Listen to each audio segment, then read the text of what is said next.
Video में हम प्रश्नावली 3.5 को हल करेंगे। पहला प्रश्न बोल रहा है निम्न रैखिक समीकरण के युग्म में किसका एक अद्वितीय हल है, किसका कोई हल नहीं है और किसका अपरिमित रूप से अनेक हल है। अद्वितीय हल की स्थिति में व्रज गुणन विधि से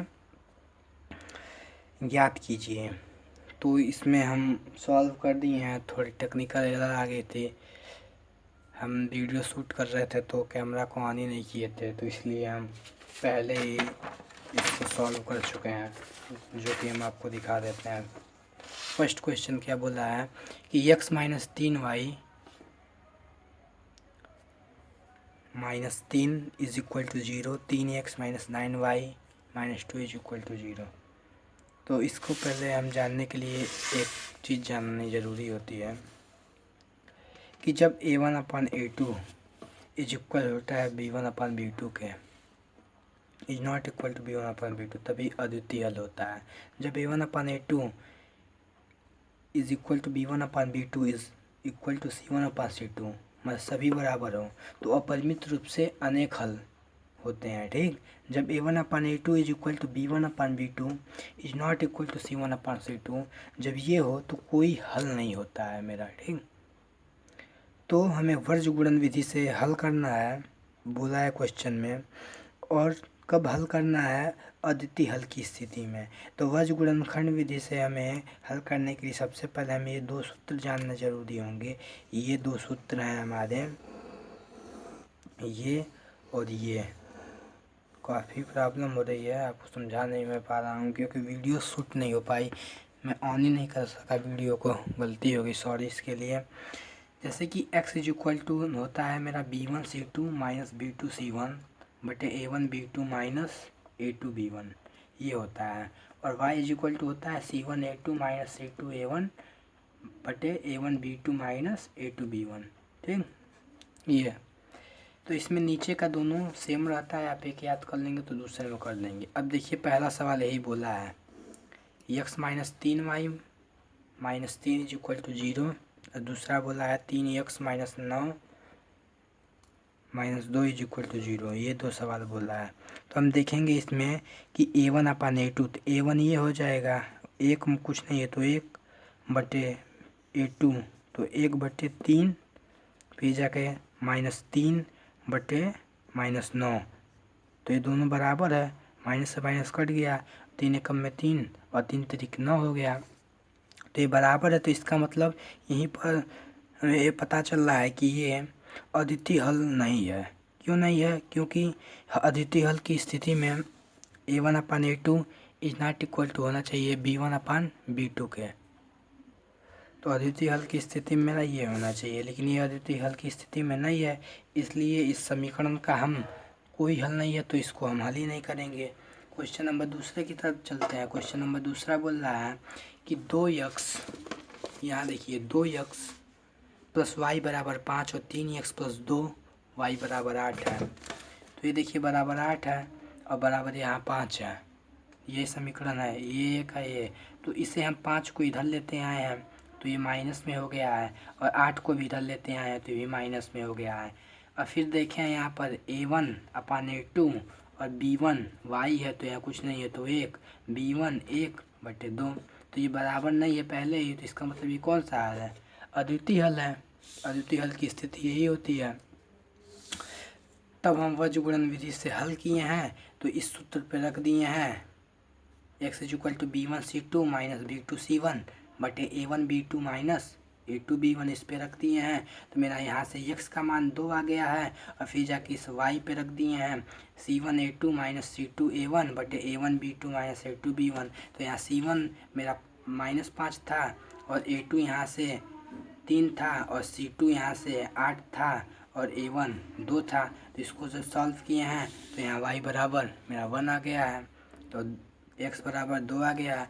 इसी तरह सेम क्वेश्चन था मेरा थर्ड भी इसी तरह सेम टू सेम क्वेश्चन था। इसको इधर लेते आएंगे तो ये माइनस हो जाएगा, और इसको इधर लेते आएंगे माइनस हो जाएगा। फिर a1b2 c1 c2 से इसे हल करेंगे।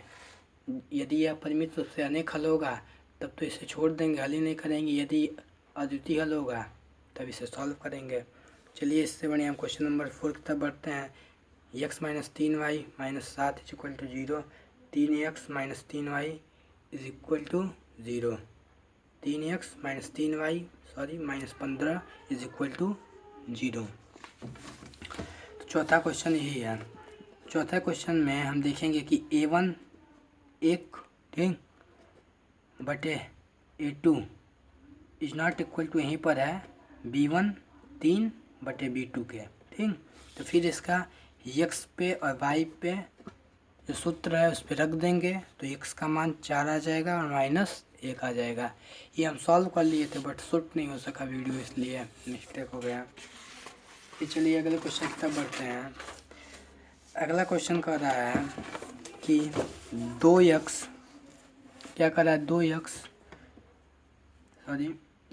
Plus 3y। पर ये देखते हैं क्या बोल रहा है। ए और बी के किन मानों के लिए निम्न रैखिक समीकरण के युग्म अपरिमित रूप से अनेक हल हैं।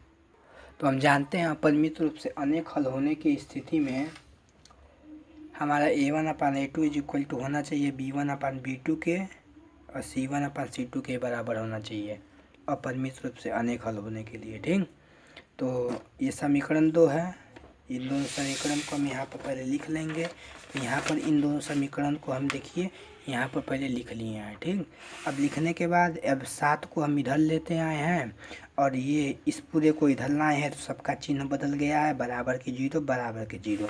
अब देखिए अपरिमित रूप से अनेक हल की स्थिति में क्या होता है, मेरा परिमित रूप के अनेक हल स्थिति में सब बराबर होता है। a1/a2 is equal to b1/b2 is equal to c1/c2 के।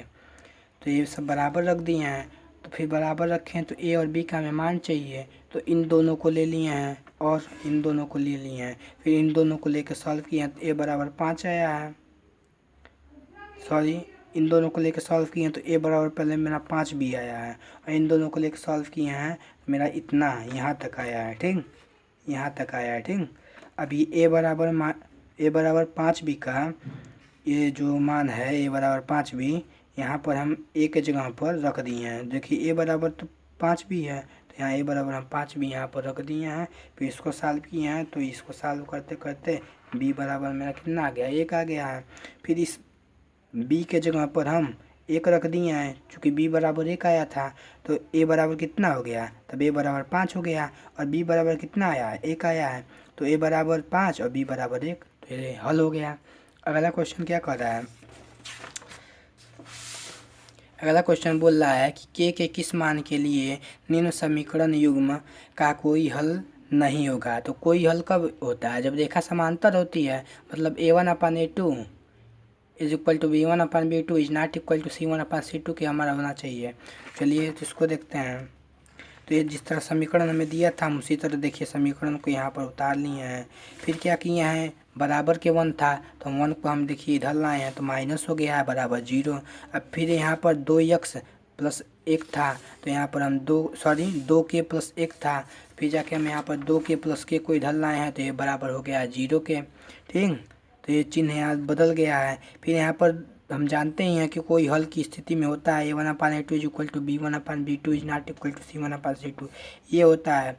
फिर यहाँ पर a1 b2 और c1 c2 का मान रख दिए हैं तो यहाँ से k बराबर 2 आ गया है।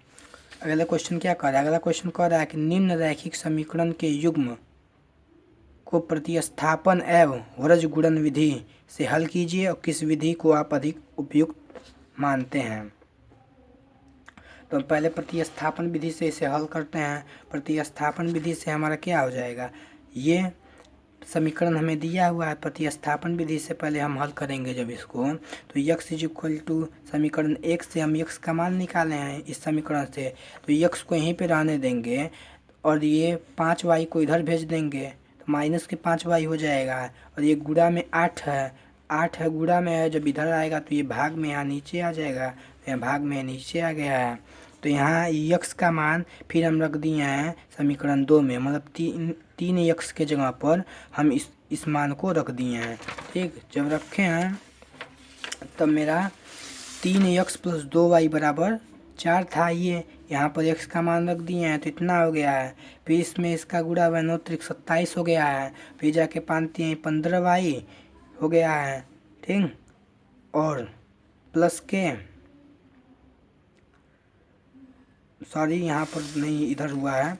देखिए 9 त्रिक 27 हो गया है, फिर 5 तियां 15 हो गया है, बटे 8 था, प्लस 2y बराबर के 4 हो गया है। ठीक, अब ये 8 का गुणा इससे हुआ है, क्योंकि इसको जब इस वाले को सॉल्व करेंगे, इस वाले ब्रैकेट को जब सॉल्व करेंगे हम, तो इसका इससे गुणा और इसका इससे गुणा, तो 27 माइनस 15y प्लस 16 बटे 8 बराबर 4 कर दिए हैं। फिर 4 का 8 में गुणा और यहाँ कुछ नहीं है तो इसका 1 में गुणा, तो इसका 1 में गुणा हुआ तो यही हुआ हो गया है। और यहाँ 16y में से 15y गया है तो 1y बचा है, लेकिन यहाँ देखिए मिस्टेक हो गया है, यहाँ प्लस है, बड़ी संख्या का चिन्ह प्लस है, यहाँ माइनस कर दिए हैं तो यहाँ प्लस हो जाएगा।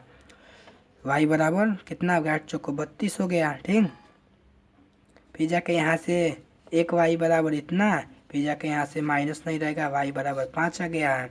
फिर ये y बराबर 5 का मान, देखिए y का मान फिर x में रखने पर, फिर x बराबर मेरे यहाँ देखिए x बराबर ये था, फिर इसमें यहाँ पर 5 रख दिए हैं y की जगह पर, 5 पचे 25 हो गया है, फिर 25 में से 9 गया है, 16 बचेगा, तो 8 दूनी 16, तो कितना हो जाएगा, ये गलत है।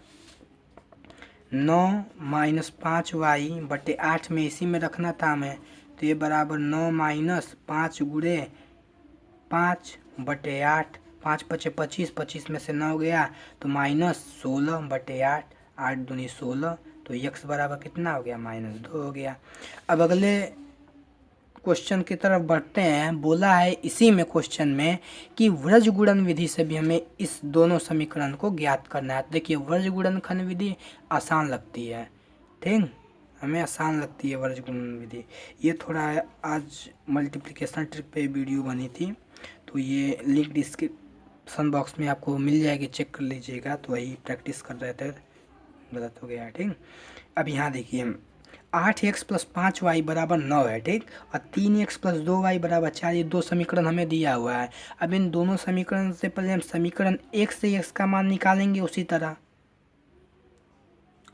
व्रज गुणन विधि से, सॉरी व्रज गुणन विधि से ये नहीं है, व्रज गुणन विधि का हम इधर सॉल्व किए हैं, एक सेकंड। तो यहाँ पर हम वर्ज गुणनखंड विधि से उसे ज्ञात किए हैं। तो वर्ज गुणनखंड विधि से मेरा जो x का हम सूत्र बताए थे, x equal to b1c2 minus b2c1 बटे a1b2 माइनस a2b1। अब यहाँ पे देखिए ट्रिक है कि ये दोनों नीचे सेम होता है, x में भी और y में भी, तो ये एक याद कर लेंगे तो दूसरा अपने आप काम चल जाएगा, ठीक। लेकिन ऊपर का हमें याद करना पड़ेगा y और x का, c1a2 माइनस c2a1। अब यहाँ पर ये हमें समीकरण दिया था, तो व्रज गुणनखंड विधि ज्ञात करने के लिए हम हमेशा जो ये 9 बराबर में कुछ भी दिया रहे उसको हम हमेशा बाएं तरफ लाते हैं, ठीक। और ये जैसे 4 बराबर में दिया तो हमेशा बाएं तरफ लाएंगे। यदि प्रतिस्थापन विधि से हल कर रहे हैं या विलोपन विधि से हल कर रहे हैं तब तो नहीं लाएंगे, तब तुरंत वहीं सॉल्व कर देंगे। लेकिन व्रज गुणनखंड विधि की स्थिति में हमेशा हम बराबर में जो संख्या रहेगी उसे हम बाएं तरफ लाएंगे। तो वही हम काम किए हैं, तो बाएं तरफ लाए हैं तो माइनस हो गया है 9, यहाँ देखिए प्लस था, यहाँ प्लस के 9 था, इधर लाए तो माइनस के 9 हो गया है यहाँ पर। फिर जाके यहाँ प्लस के 4 था, इधर लाए तो माइनस के 4 हो गया है। फिर जाके a1 यहाँ से हमारा मिल गया 8, b1 मिल गया यहाँ से 5 और c1 मिल गया -9, और a2 मिल गया हमारा 3 और b2 मिल गया 9 और c2 मिल गया 4, माइनस के 4। अब इसी में हम मान रख दिए हैं तो x इक्वल टू -2 आ गया है। फिर जाके y बराबर इसमें c1a2 ये c1 माइनस के 9 और c2 3, और फिर जाके c2 -4 और फिर a1 8 बटे, इसको सॉल्व किए हैं तो ये हम बोले हैं ये और ये सेम ही रहता है, तो इसको सॉल्व करने पर मेरा 1 आया है, तो यहाँ नीचे बस 1 लिख देंगे बराबर के इतना, फिर 5 बटे 1, 1 से काटे हैं 5 बार में गया है तो y बराबर यहाँ से 5 हो गया है, और x बराबर यहाँ से -2 निकाले हैं। तो ये देखिए इसमें हमें ये विधि उपयुक्त लगती है, क्यों लगती है कि इसमें हम सूत्र याद रहे तो तुरंत हल हो जाता है, ठीक। और इसमें भी आप देख सकते हैं, इसमें भी जो x और y का जो मान आया है हमारा, यहाँ आप देख सकते हैं वो भी -2 और 5 आया है, और यहाँ पर भी देखिए वही आया है, ठीक। तो इन दोनों विधि से आप किसी विधि से हल करेंगे एक्स वाई का मान वही आएगा। ठीक। क्वेश्चन नंबर चौथा बोल रहा है कि निम्न समस्या में रैखिक समीकरण के युग्म बनाइए और उनके हल किसी बीजीगणित विधि से ज्ञात करना है। हमने किसी बीजीगणित से ज्ञात करना है हल जो हमें समस्या दी हुई है। पहला समस्या दिया हुआ है कि एक छात्रावास के मासिक व्यय का एक भाग नियत है, एक भाग उसका नियत है तथा शेष इस पर निर्भर करता है कि छात्रावास ने कितने दिन भोजन लिया, और शेष उस पर निर्भर करता है कि छात्रावास ने कितना भोजन लिया। जब एक विद्यार्थी ए को, ठीक, जो 20 दिन भोजन करता है 1000 छात्रावास के व्यय के लिए अदा करने पड़ते हैं, ठीक, अदा करने पड़ते हैं। जबकि एक विद्यार्थी भी जो 26 दिन भोजन करता है छात्रावास के व्यय के लिए 1180 अदा करने पड़ते हैं। नियत व्यय और प्रतिदिन भोजन का मूल्य ज्ञात करना है। चलिए क्वेश्चन बहुत सिंपल है, हम ज्ञात करते हैं। तो पहले बोला क्या है हमें, नियत व्यय। नियत व्यय बोला है तो हम मान लेंगे नियत व्यय क्या है, इसका x है। ठीक, चलिए तो मान लेते हैं इसका नियत व्यय कितना है, x है। ठीक, तो लिखेंगे माना, क्वेश्चन नंबर चौथा है, लिखेंगे माना छात्रावास का नियत व्यय रुपया x तथा भोजन का व्यय, भोजन का व्यय रुपया y है। ठीक, तो अब क्या बोला है क्वेश्चन में, प्रश्नानुसार क्या बोल रहा है क्वेश्चन में, बोल रहा है कि एक छात्रावास का तो जो नियत व्यय है वो तो निश्चित है, मतलब कि उसको 100 रुपये तो देना पड़ेगा, प्लस में वो जो भोजन करता है उस भोजन का ये पैसा उसको देना पड़ता है। तो जो छात्रावास, प्रश्नानुसार छात्रावास लिखेंगे, छात्रावास ए के लिए 100 रुपये तो उसे देना पड़ेगा, एक नियत उसका जो व्यय है वो तो देना ही पड़ेगा 100 रुपये, प्लस उस जो खाने मतलब भोजन का जो देना पड़ेगा पैसा वह 20 दिनों का, तो 20 गुणे वाई, एक दिनों का उसे वाई रुपये देना पड़ रहा है। भोजन व्यय एक दिन का मान लीजिए वाई देना पड़ रहा है, 20 दिन का 20 वाई देगा, बराबर टोटल दे रहा है 1000 रुपये। मेरा प्रथम समीकरण बन गया। पुनः क्या बोल रहा है, अब पुनः बोल रहा है कि जब छात्रावास बी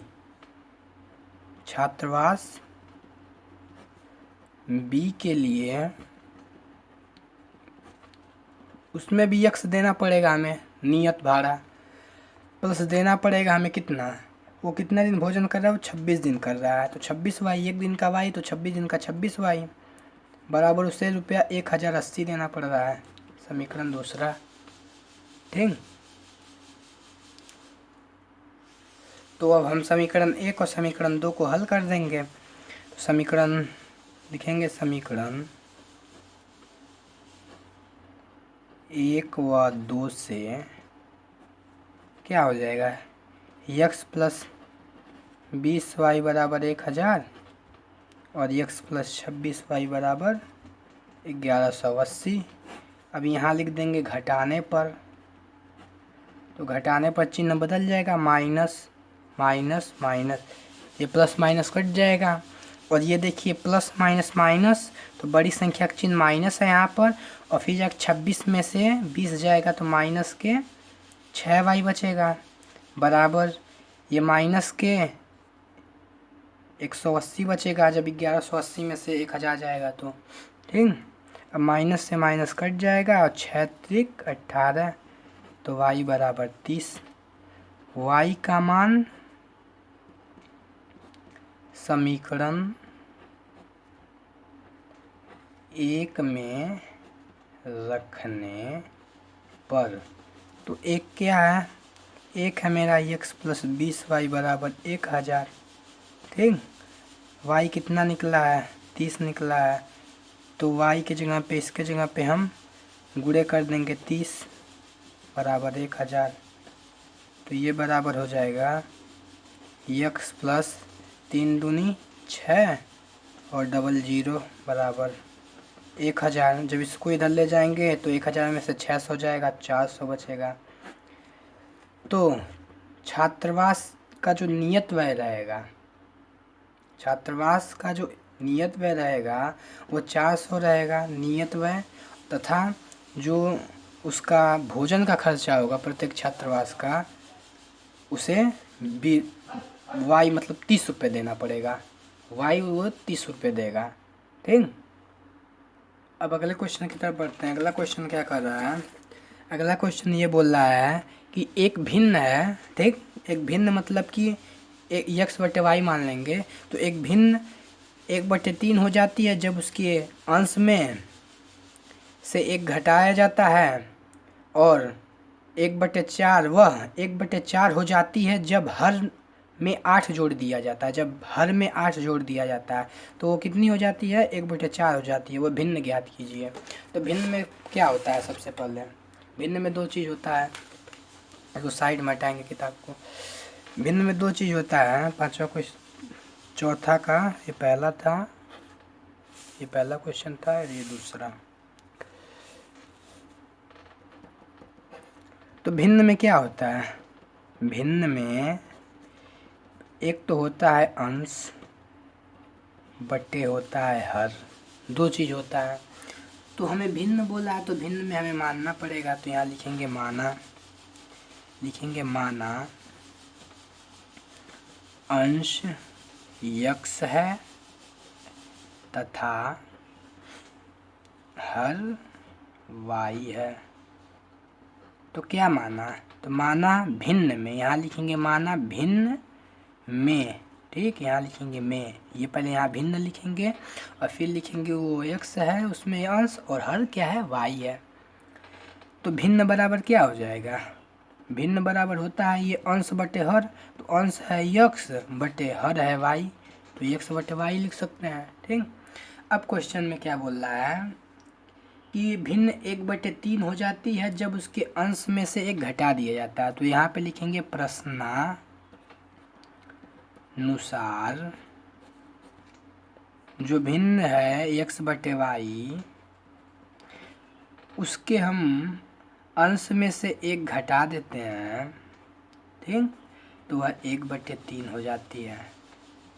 तो इसको पहले सॉल्व कर लेंगे।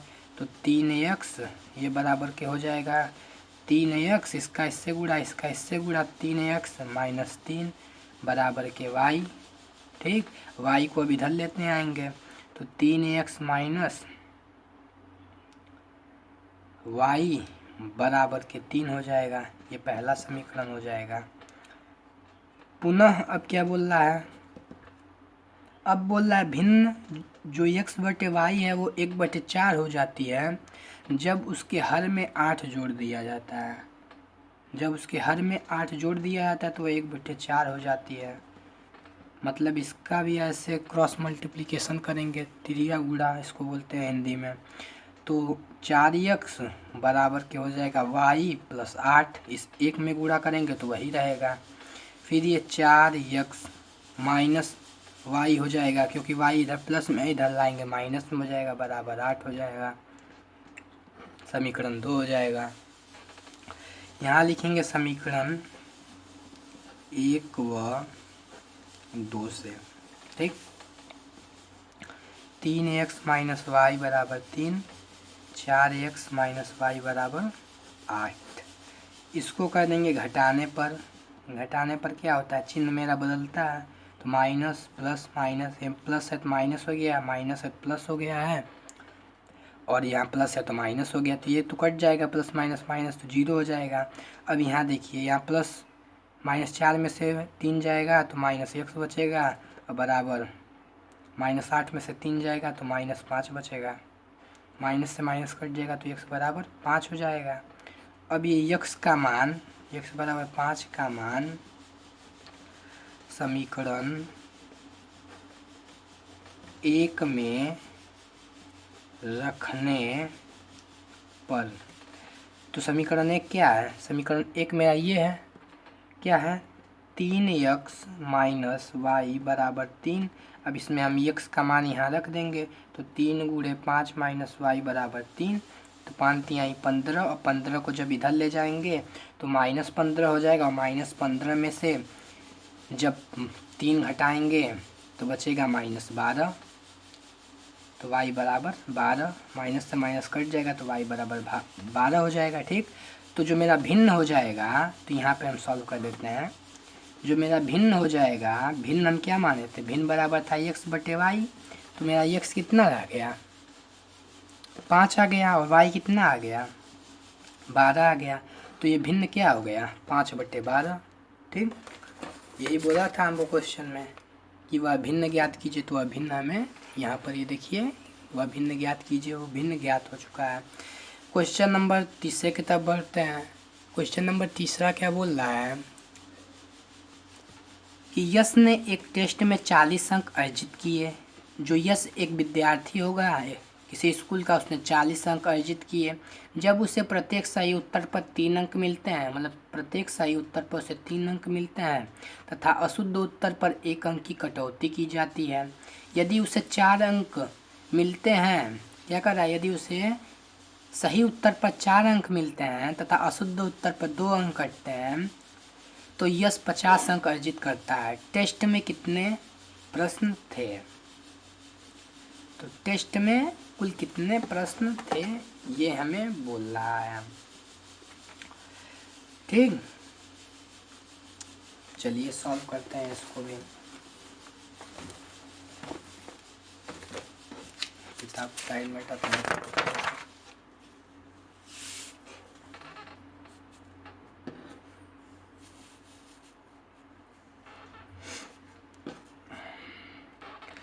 क्वेश्चन नंबर चौथे का ये तीसरा है। मानेंगे माना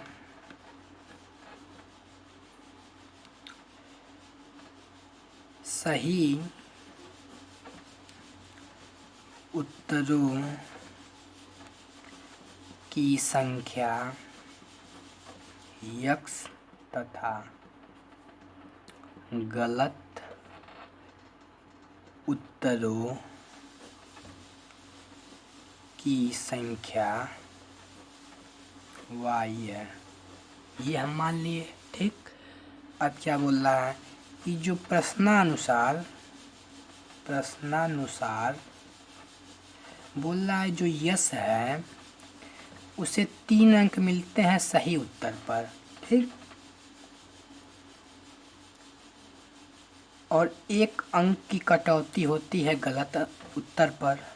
तो हम सही उत्तरों की संख्या को x माने हैं, तो 3 गुणे 1, जैसे मान लीजिए कि 1 अंक उसे मिलते हैं, 3 अंक मिलते हैं उसे सही उत्तरों पर। तो 1 अंक पे मान लीजिए सही उत्तरों की संख्या x है, तो 3 सही उत्तर हैं, तो 3x प्लस 1 अंक की कटौती होती है, तो 1 अंक की कटौती होती है, तो 1 गुणे y हो जाएगा, बराबर के यहाँ माइनस होगा, बराबर 40। अब माइनस क्यों होगा यहाँ पर? उसे टोटल 40 अंक मिलते हैं। देखिए अब कैसे समीकरण बना।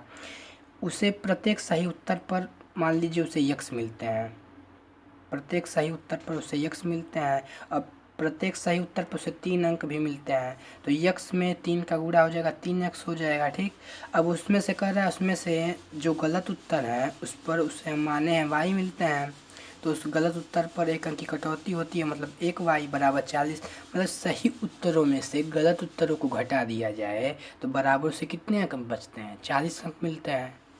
जोड़ेंगे नहीं, घटाएंगे इसलिए कि 40 अंक उसने प्राप्त किए हैं। ये पहला समीकरण बन गया।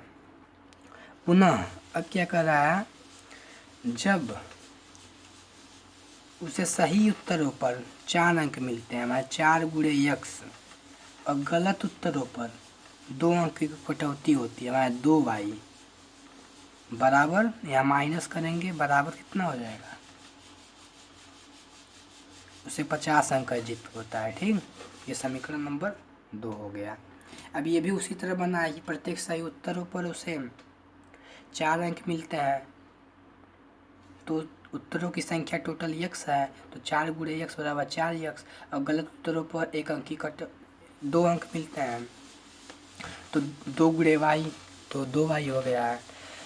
अब यहाँ पर हम कर देंगे समीकरण 1 और 2 को हल। तो समीकरण 1 व 2 से ये पता चला कैसे हुआ है, इसमें टोटल तो उसके पास थे 3 सही उत्तरों पर उसे 3 अंक मिलते हैं। मतलब कि 1 अंक जो कटौती होती है उसकी, तो किस पर होती है, वो गलत उत्तरों पे होती है, परंतु उसे 3 सही उत्तरों पे मिलते हैं। तो दोनों को जब हम घटाएंगे, सही उत्तरों में से गलत उत्तरों को जब हम घटा दिए, तो उसको 40 अंक उसके अर्जित, मतलब 40 अंक उसे बचते हैं। और उसी प्रकार जब 4 अंक उसे सही उत्तरों पर माने 4 यक्स और 2 अंक उसे गलत उत्तरों पर 2 वाई में से जब 4 यक्स में से 2 वाई को घटाते हैं तो 50 अंक उसे अर्जित करते हैं। माने जब सही अंक में से गलत अंक को घटाते हैं तो उसे कितने अंक प्राप्त होते हैं, तो उसे 50 अंक प्राप्त होते हैं। चलिए अब समीकरण 1 और 2 को हल कर देते हैं। समीकरण जब बन जाएगा तो x y का मान आसानी से आ जाएगा। यही सब बात फंसती है समीकरण में। तो पुनः चलते हैं हम समीकरण में। समीकरण 1 और 2 से समीकरण 1 क्या है, 3x minus y is equal to 40 है, और दूसरा बोल रहा है 4x माइनस 2y बराबर 50 है। अब इसे हल कर देते हैं। 4 3 12। किस विधि से हल कर रहे हैं आपको पता ही होगा, ये हम हल कर रहे हैं विलोपन विधि से। किस विधि से, तो विलोपन विधि से हम इसको हल कर रहे हैं। विलोपन विधि भी आसान होती है। तो 4 3 12x माइनस 4y बराबर के 4 चौक को 16। यदि विलोपन विधि आपको नहीं आती है तो लिंक डिस्क्रिप्शन में मिल जाएगी, जाके चेक कर लीजिएगा।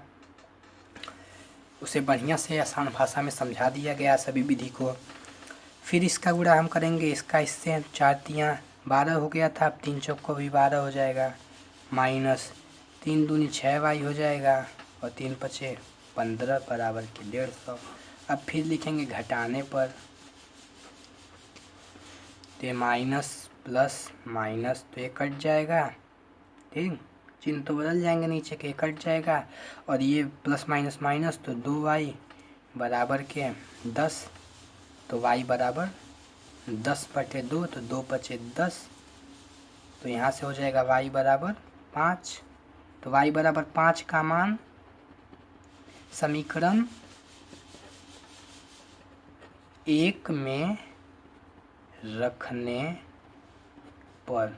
अब समीकरण 1 में क्यों रख रहे हैं, क्योंकि यहाँ से हमें यक्स का मान पता चल जाएगा। तो समीकरण 1 क्या है, समीकरण 1 है मेरा 3x माइनस वाई बराबर 4।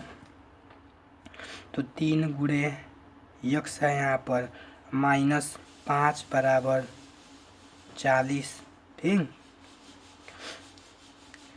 तो यहाँ पर 3 गुणे यक्स, अब ये 40 का इधर जाएगा तो माइनस है, माइनस 5 है, जब इधर जाएगा तो ये जुड़ जाएगा 40 में, तो 40 5 45 हो जाएगा। फिर जाके यहाँ से यक्स बराबर 45। अब देखिए यहाँ गुणा है, अब इधर ले आएंगे तो भाग में हो जाएगा, इधर लाएंगे 3 हो जाएगा, फिर जाके 15 3 45 हो जाएगा, ठीक। तो यक्स बराबर 15 हो जाएगा और वाई बराबर 5। तो मतलब कि जो यश है उसे सही उत्तरों पर, मतलब प्रत्येक सही उत्तरों पर उसे जो अंक मिलते हैं, सही उत्तरों की संख्या है 15 है, और गलत उत्तरों की संख्या है कितनी है, 5 है। अब क्वेश्चन में मेरा पूछा था कि यश ने कुल अंक कितने अर्जित किए, तो कुल अंकों की संख्या कितनी हो गई, 15 गलत थे और 5 सही थे उसके। तो बोला है कि उस टेस्ट में कुल कितने प्रश्न थे, कुल कितने प्रश्न थे, टेस्ट में कुल कितने प्रश्न थे। तो मतलब 15 तो उसमें सही थे और 5 गलत थे, तो मतलब 15 सही थे तो 15 में से 15 पाया होगा, 5 गलत थे, तो 15 और 5 20, तो टोटल 20 प्रश्न थे जिसमें से उसका 5 गलत था, ठीक। ये क्वेश्चन आसानी से हल हो गया। क्वेश्चन नंबर अगले की तरफ बढ़ते हैं। क्वेश्चन नंबर अगला कह रहा है कि एक राजमार्ग के दो स्थान हैं ए और बी। ठीक, एक राजमार्ग के दो स्थान हैं ए और बी 100 किलोमीटर की दूरी पर स्थित हैं। तो पहले हम बना लेंगे क्वेश्चन नंबर चौथे का चित्र। एक राजमार्ग के दो स्थान हैं, एक ए है और ए बी, दोनों ये 100 किलोमीटर की दूरी पर स्थित हैं। ठीक, अब आगे क्वेश्चन में क्या कर रहा है, आगे क्वेश्चन में बोल रहा है कि एक कार ए तथा दूसरी कार बी एक ही समय में चलना प्रारंभ करती है। एक ही समय में चलना प्रारंभ करती है। यदि ये कारें विभिन्न चालों से एक ही दिशा में चलती हैं तो 5 घंटे पश्चात मिलती हैं। यदि वे कारें विपरीत दिशा में चलती हैं तो 1 घंटे पश्चात मिलती हैं। दोनों कारें की चाल ज्ञात कीजिए। तो पहले हम मान लेंगे, माना कारें की चाल x किलोमीटर प्रति घंटा है, तो लिखेंगे माना कारें की चाल x किलोमीटर प्रति घंटा है तथा कार बी की चाल y किलोमीटर प्रति घंटा है। ठीक, अब देखिए कि बोला है क्वेश्चन में कि जब ये कारें विपरीत दिशा में चलती हैं तो 5 घंटे पश्चात मिलती हैं। मतलब कि जब ये इधर चलती है कार और जब ये कार इधर चलती है, विपरीत दिशा में एक ही विपरीत दिशा में जब चलती है 5 घंटे पश्चात मिलती हैं। तो मतलब कि ये जब कार ए जब चलती है विपरीत दिशा में तो 5 घंटे पश्चात मतलब 5x, 1 घंटा मतलब 1 घंटा किलोमीटर से चल रही है प्रति घंटा किलोमीटर से, तो 5 घंटे से 5 चलेगी तो 5x हो जाएगा और माइनस हो जाएगा 5y। बी की चाल प्रति घंटा है y किलोमीटर, तो 5 किलोमीटर प्रति घंटा के 5 घंटा के लिए 5y हो जाएगी बराबर 100। अब माइनस क्यों किए हैं, क्योंकि इन दोनों का जो दूरी का अंतर है 100 किलोमीटर है, तो इसलिए इन दोनों के दूरी के अंतर हम क्या कर दिए 100 किलोमीटर कर दिए हैं। तो दोनों में 5 कॉमन है, इसमें 5 कॉमन ले लेंगे तो x माइनस वाई बराबर 20 हो जाएगा। ये पहला समीकरण हो गया। ठीक, अब बोलता है पुनः क्वेश्चन में कि जब ये कारें, जब ए और बी दोनों कारें विपरीत दिशा में चलती हैं, ठीक, तो 1 घंटे पश्चात मिलती हैं। क्या बोला क्वेश्चन में कि जब ये विपरीत दिशा में चलती हैं तो 1 घंटे पश्चात मिलती हैं। तो मतलब कि जब x चलता है यहाँ से, ये ए कार जब चलती है यहाँ से और यहाँ से बी कार चलती है तो कहीं एक जगह मान लीजिए यहाँ सी पे मिलती होंगी, तो x चला यहाँ से यहाँ तक मान लीजिए चला, प्लस उसी में चला y बराबर कितने सब चले, यहाँ नहीं सॉरी यहाँ पर मान लीजिए कहीं पर यहीं पे मान लीजिए मिलते हैं, तो यहाँ से एक x चला और यहाँ से y चला, दोनों मिल के कितना चले 100 किलोमीटर चलेंगे दोनों मिल के। ये समीकरण नंबर कितना हो गया 2 हो गया। अभी कैसे बना है समीकरण नंबर 2, दोनों मिलकर 100 किलोमीटर चले। और ये कैसे बना है, ये बोला है क्वेश्चन में कि जो 5 घंटे में जो कार ए चल रही है, जो 5 घंटे में कार ए चल रही है वह 5x चल रही है, जो 5 घंटे में कार बी चल रही है वो 5y चल रही है। तो इन दोनों समीकरण को हम हल कर देंगे, समीकरण 1 व समीकरण 2 से।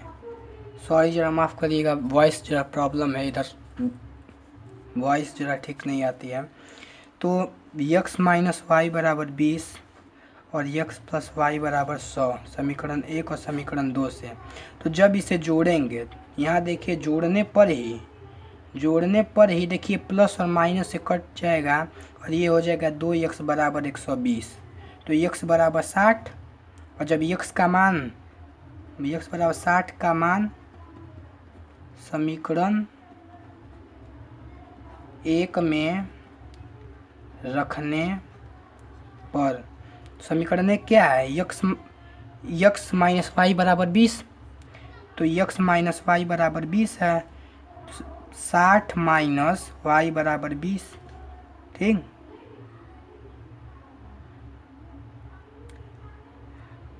तो यहाँ से हो जाएगा y बराबर माइनस के y बराबर 20 माइनस 60 हो जाएगा। तो y बराबर -40 हो जाएगा। तो y से y कट जाएगा, ठीक। तो चाल कभी माइनस में नहीं होती, तो जो यक्स का हम माने थे तो यक्स बराबर 60 किलोमीटर प्रति घंटा हो जाएगा। मतलब जो ए की चाल होगी वो 60 किलोमीटर प्रति घंटा हो जाएगी। और वाई बराबर कितना आया, 40 किलोमीटर प्रति घंटा।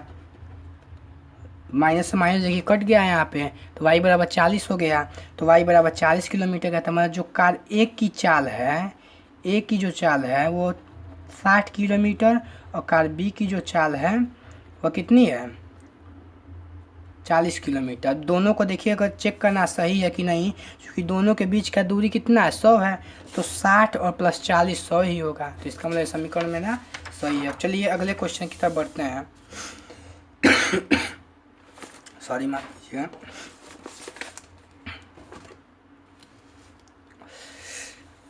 अगला क्वेश्चन कर रहा है कि एक आयत का जो क्षेत्रफल है 9 वर्ग इकाई कम हो जाता है यदि उसकी लंबाई 5 इकाई कम कर दी जाए। तो मतलब एक आयत का क्षेत्रफल 9 वर्ग इकाई कम हो जाता है यदि उसकी इकाई मतलब लंबाई 5 इकाई कम कर दी जाए, चौड़ाई 3 इकाई बढ़ा दी जाए, और यदि लंबाई को 3 इकाई और चौड़ाई को 2 इकाई बढ़ा दें तो क्षेत्रफल इतना हो जाता है। आयत की बनाई जाती है। देखिए बहुत सिंपल सवाल है। सबसे पहले हम मान लेंगे आयत में 2 चीज़ होता है, एक लंबाई होती है, एक चौड़ाई होती है। तो लंबाई और चौड़ाई को हम मान लेंगे। पाँचवा माना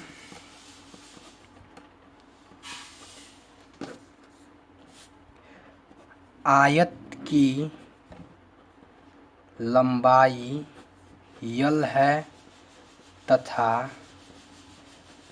चौड़ाई वाई है, ठीक। 2 चीज़ होता है इसमें, वाई है। तो आयत लंबाई यल है तथा चौड़ाई वाई मत मानिए, बी मान लीजिए, ठीक। चौड़ाई बी है।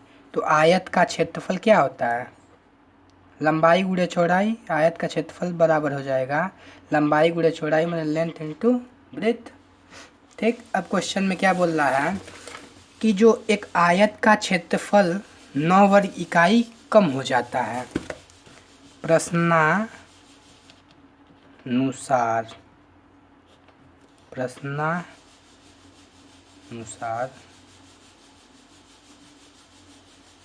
एक मिनट, प्रश्नानुसार, ठीक। बोल रहा है कि एक आयत का जो क्षेत्रफल है 9 वर्ग इकाई कम हो जाता है, -9 हो जाता है यदि उसकी लंबाई 5 इकाई कम कर दी जाए। यदि उसकी लंबाई 5 इकाई कम कर दी जाए और चौड़ाई 3 इकाई बढ़ा दी जाए, और चौड़ाई प्लस चौड़ाई 3 इकाई बढ़ा दी जाए, ठीक। तो ये हो जाएगा, यहाँ इंटू रहेगा क्योंकि क्षेत्रफल इतना हो जाता है। इसे सॉल्व कर लेंगे। L minus B is equal to हो जाएगा L B plus 3 L minus 5b minus 15। इसका इससे करेंगे 15 हो जाएगा। ये एल बी से एल बी कट जाएगा, और ये 9 और ये इधर आएगा 15। तो 15 में से 9 जाएगा, 6 बचेगा, बराबर हो जाएगा 3l minus 5b। 3l minus 5b बराबर 6। पहला समीकरण हो जाएगा। पुनः क्या बोल रहा है क्वेश्चन में, ये थोड़ा गलती हो गया था, प्रश्नानुसार था, सही से लिख नहीं पा रहे थे हम, थोड़ा यहाँ पर मिस्टेक हो गई थी, उसके लिए सॉरी। चलिए अगला क्वेश्चन में बोला यदि लंबाई 3 इकाई, क्या बोल रहा है क्वेश्चन में, यदि लंबाई 3 इकाई और चौड़ाई 2 इकाई बढ़ा दें तो क्षेत्रफल 67 हो जाता है। क्षेत्रफल कितना हो जाता है, 67 बढ़ जाता है। यदि लंबाई में कह रहा है 3 इकाई बढ़ा दें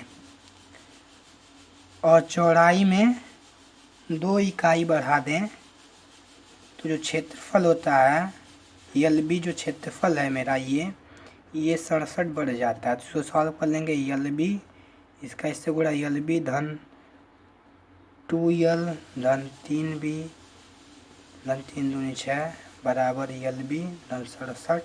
अभी LB से ये LB कट जाएगा, इधर आएगा तो माइनस में हो जाएगा, इसलिए 2LB धन 3B बराबर ये इधर जाएगा तो 61 हो जाएगा, माइनस 67 में से 6 जाएगा तो 61 हो जाएगा। समीकरण नंबर 2 हो जाएगा। तो लिखेंगे समीकरण 1 व 2 से 3L माइनस 5B बराबर के 6, 2L प्लस 3B बराबर के 61। अब देखिए 3 दूनी 6L, इसका इससे गुणा करेंगे, 2 3 6L माइनस 2 पचे 10B बराबर 2 छके 12, 3 दूनी 6L प्लस 3 तिरिक के 9B बराबर 3 के 3 और 6 तिरिक 18, 183 हो गया। ठीक, अब ये माइनस माइनस माइनस क्यों हुआ है, तो घटाने पर ये हो जाएगा, ये तो ये कट जाएगा, माइनस माइनस प्लस तो 19 माइनस 19 बराबर ये प्लस माइनस माइनस। ठीक, तो माइनस के हो जाएगा 143 में से जब 82, हाँ तो बचेगा 1 और 7, 171 बचेगा। तो ये माइनस से माइनस कट जाएगा और हो जाएगा 19 9 171, तो B बराबर 9। B बराबर 9 का मान देखिए, अब इसका मान जब हम समीकरण नंबर 1 में इसमें रख देंगे तो मेरा क्या आ जाएगा, B का मान आ जाएगा। क्यों कर रहे हैं, B का मान हम प्राप्त करने के लिए कर रहे हैं। ठीक, तो B बराबर 9 का मान समीकरण 1 में रखने पर, समीकरण 1 क्या है, 3L माइनस 5B बराबर 6 है, 3L माइनस 5 गुणे 9 बराबर के 6, तो 3L बराबर 6 और ये 9 पचे 45, तो माइनस 45 और प्लस ये हो जाएगा, इधर आके प्लस हो जाएगा। तो 3L बराबर 45 और 6 51 हो जाएगा। तो L बराबर 51/3 और 3 से जब इसको करेंगे तो 17 बार में जाएगा, 17 3 51, तो L बराबर 17 हो गया और B बराबर 9 हो गया। हमारे जो आयत की जो बीमाएँ हैं, हमारी लंबाई 17 हो गई और चौड़ाई 9 हो गई। ये बीमाएँ हमें ज्ञात करने को बोला था। ठीक, यदि ये वीडियो आपको अच्छा लगा हो तो लाइक कीजिएगा, चैनल पे नए हो तो सब्सक्राइब कीजिएगा तथा अपने दोस्तों के साथ शेयर कीजिएगा। Thanks for watching video.